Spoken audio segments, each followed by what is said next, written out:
Good afternoon, ladies and gentlemen. My name is Bruce Robertson. I'm the energy finance analyst for oil and gas and LNG.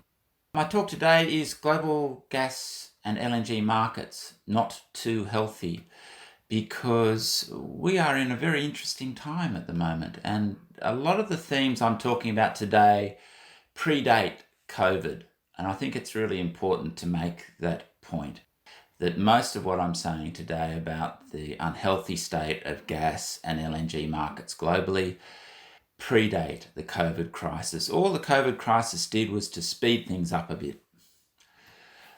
First of all, I'd just like to show you, this is a slide from S&P Global Platts, a very good source. The scale on the two graphs, as you can see, is actually the same. And what it's telling you is that globally, renewables are overwhelming fossil fuels and nuclear in the global electricity production sector. I think it's really important to note that nuclear is really not a thing globally in terms of new investment into the power system. And if we have a look, gas is not serving as a transition fuel. If you look back in 2001, gas new builds overwhelm those of coal. That's not true today. Coal builds are actually higher today than they were in 2001. And overall, fossil fuels have been declining since about 2011. This is another way of looking at it, the global investment by technology. And I think it's really important to note that investment into wind is roughly twice that into gas, or twice that of coal, and investment into solar is even more. So what's happening in global gas markets? Globally, spot gas prices have collapsed, absolutely collapsed. Even at the beginning of the year, they were pretty low at $5.50 if we have a look at the Asian spot market.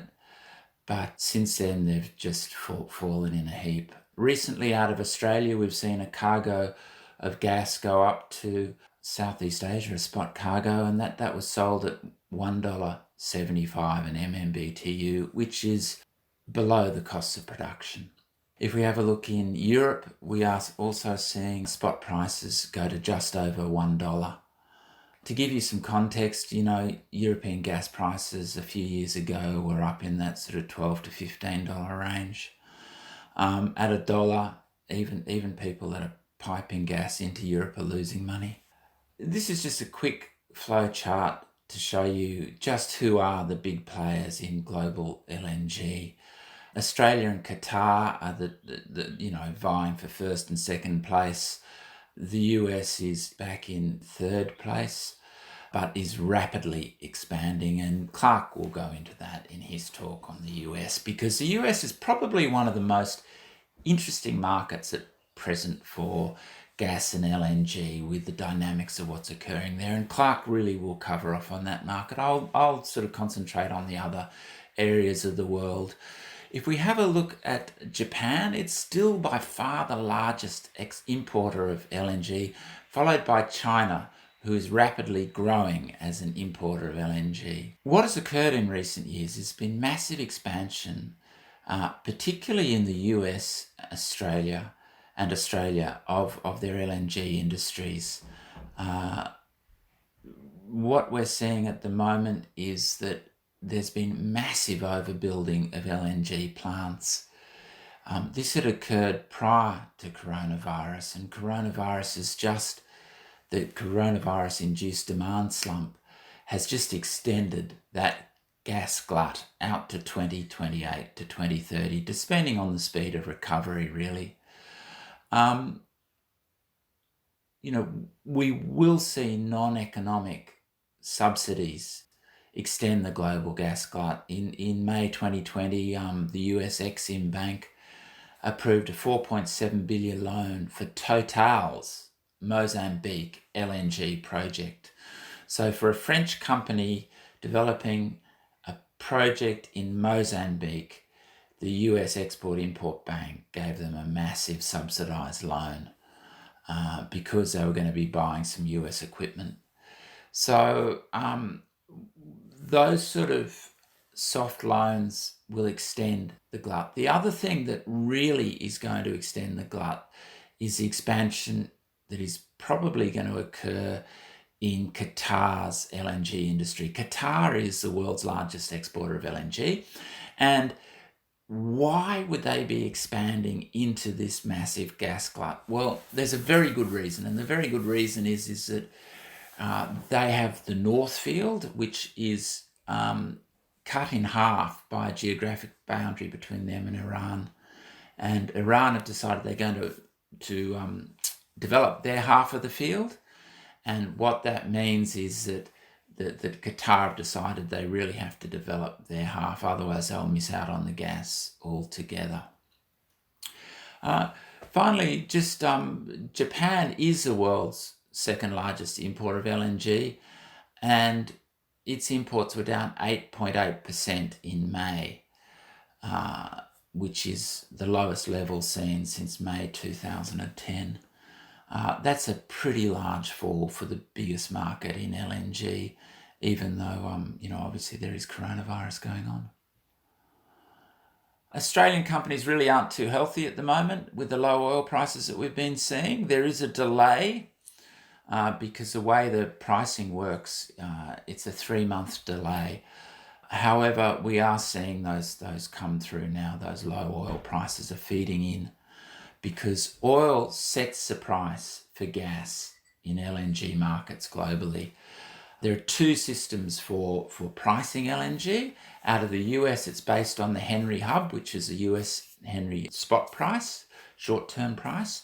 Globally, most gas contracts are set with regards to oil, and so it's just a straight percentage of the oil price. Investment in LNG and gas has all but ceased. In Australia, we're seeing massive pullbacks in investment. Woodside has pulled back from its giant Northwest Shelf project where it was looking to spend about $50 billion developing it. We've seen Santos pull out of their Barossa project off the Northern Territory, which is a development of a big new gas field.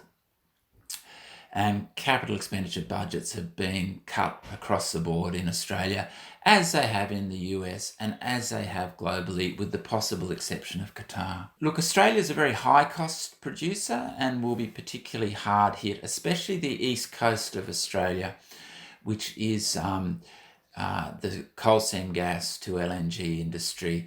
The west coast is far more competitive, but the east coast, as you can see here, about 18% of its production is at risk at current pricing. Look, I really wanted to talk a bit about emissions because emissions are going to be increasingly important. I recently wrote a report, Is the Gas Industry Facing its Volkswagen Moment? Because Volkswagen lied about its emissions, and guess what? So is the gas industry. Methane emissions are growing very strongly, as we can see in this curve from NOAA, the US people that are charged with looking at these things. And what it's showing is that the graph is essentially straight up. Methane emissions from fossil gas have been underestimated by between 25 and 40%. It's really important to note that the gas industry always quotes that it's so much better than coal. And it's only better when you actually burn it. The actual burning process, it is better than coal for greenhouse gases, but nowhere near as good as they say. And it's nowhere near as good as they say because in the renewables friendly peaking plants, gas peaking plants, are far less efficient than the base load plants. They're only about 31% better than coal before leakages, and that's according to the gas industry itself. However, if gas leaks, if you only get 2 to 3% gas leakages of methane, it's worse for the climate than coal. And BP has stated that they believe the industry generally leaks at about 3.2%. So BP are saying that gas is worse than coal for greenhouse gases. Recently, we've seen a lot of greenhouse gas satellites go up, and they can actually measure the amount of methane coming from a specific area. And that's just been done, literally just been done. And the emissions that come out of the Permian Basin, which accounts for over 30% of US oil production, are around 3.7%. So gas is worse than coal in the largest oil and gas producing region in the US.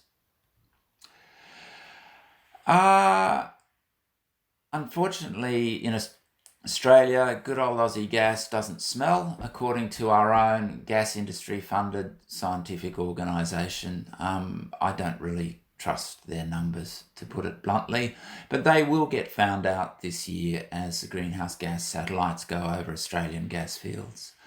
So in summary, gas is not a transition fuel. It is not going to lower emissions for us.